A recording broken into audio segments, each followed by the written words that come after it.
All right, let's dive right into this explainer. Today, we're leaving the high-stakes tactical analysis behind and stepping onto the pitch to experience the pure, unfiltered joy of 3 to 5-year-olds playing football.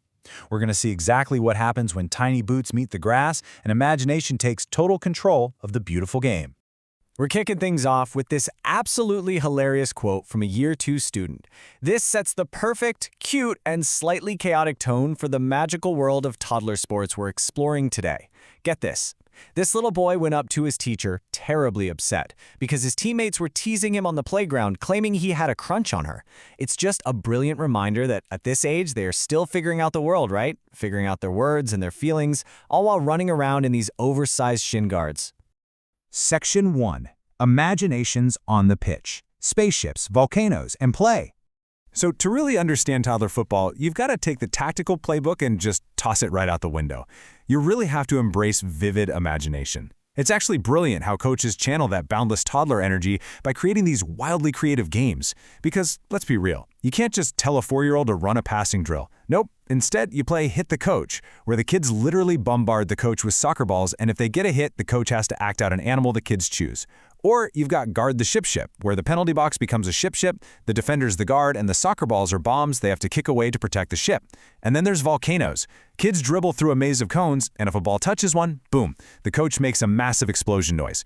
It's an absolute blast, and it's all about teaching them ball control, dribbling, and defense without them even realizing they're learning. Section 2. Cute quotes and big dreams. From the Navy Academy to the garbage truck. You know, if you hang around the sidelines or listen in during water breaks, you'll overhear the most incredible, hilarious conversations.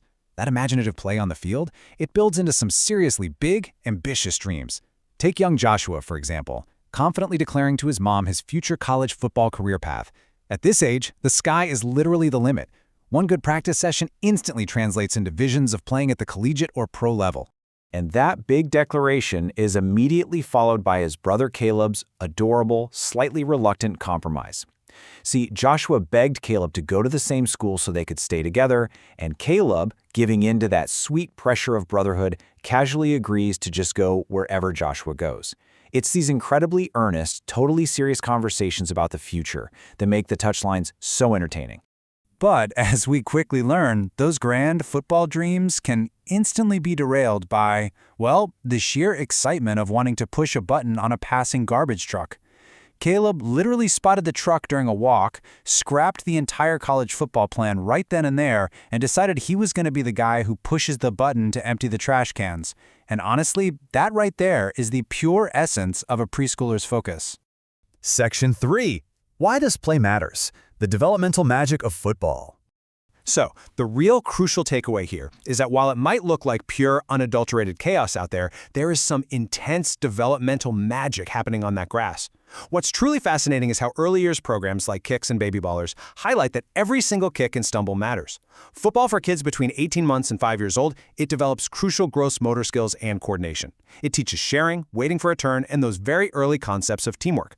Plus, it builds immense confidence. You know that proud moment when a toddler finally kicks a ball successfully and immediately looks to the sideline for a parent's approval?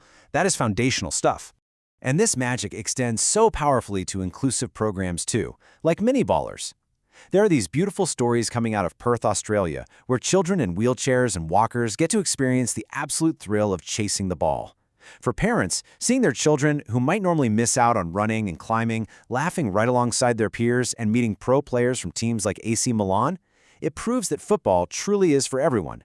It shows these kids exactly what they are capable of doing. But this brings us to a really critical pivot in our explainer.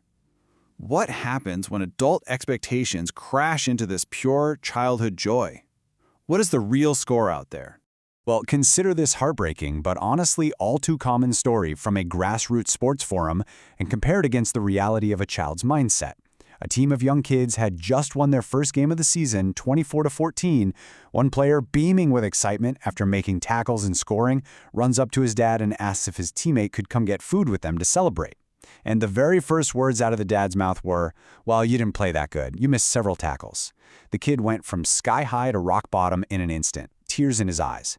The reality, as any youth coach will tell you, is that win or lose, 5 minutes after the whistle, these kids are really only thinking about one thing: when are we getting a hot dog or a slice of pizza? So to protect the kids' joy from that kind of intense, unnecessary pressure, initiatives like the Silent Support Weekend by England Football are stepping in. They're actively working to quiet that overbearing touchline noise so children can find their own voices on the pitch, make their own decisions, and honestly just enjoy playing the game. They even brought in legendary pro commentators Clive Tildesley and Darren Bent down to a grassroots under-7s game to do professional commentary. It was a brilliant way of highlighting how we should be uplifting these kids, not screaming instructions or criticism at them from the sidelines. Section 4. Good night, little footballers. The final whistle. As our explainer starts to wind down, let's step away from the sidelines, slow our pacing a bit, and embrace the soothing rhythm of a post-game bedtime.